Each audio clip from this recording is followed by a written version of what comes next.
गजाननाला वंदन करून, मातपित्याला नमन करून आज मी तुम्हाला गीतेचा 12व्या अध्याय सांगत आहे.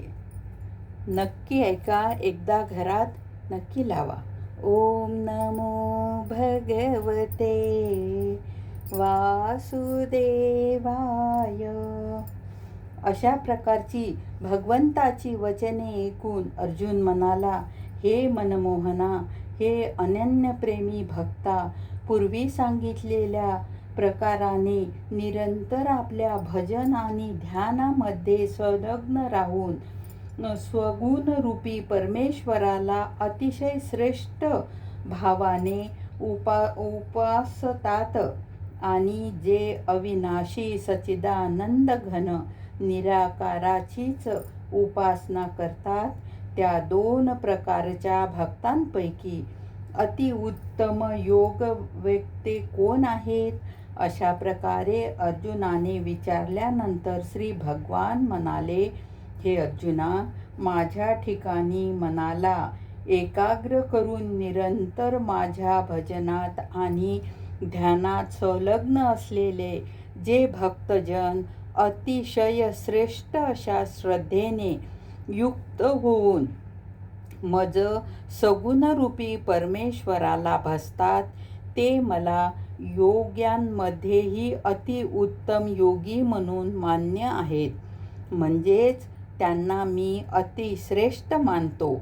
आणि जे पुरुष इंद्रिया समुदायाला चांगल्या प्रकारे वश करून मन आणि बुद्धीच्या पलीकडे सर्वव्यापी अथकथीन स्वरूप आणि नेहमी एकरस राहणारे नित्य निश्चल निराकार अविनाशी सच्चिदानंद घन परब्रह्माची निरंतर ऐक्यभावाने साध्य करीत उपासना करतात, ते सर्व भूतांच्या हितामध्ये रत असलेले आणि सर्वांच्या ठायी समभाव ठेवणारे योगीही मलाच प्राप्त होतात. परंतु त्या सच्चिदानंद घन निराकार ब्रह्माच्या ठिकाणी आसक्त चित्त झालेल्या पुरुषांना साधनेमध्ये निष्कलंक म्हणजेच कधी अधिक परिश्रम पडतात.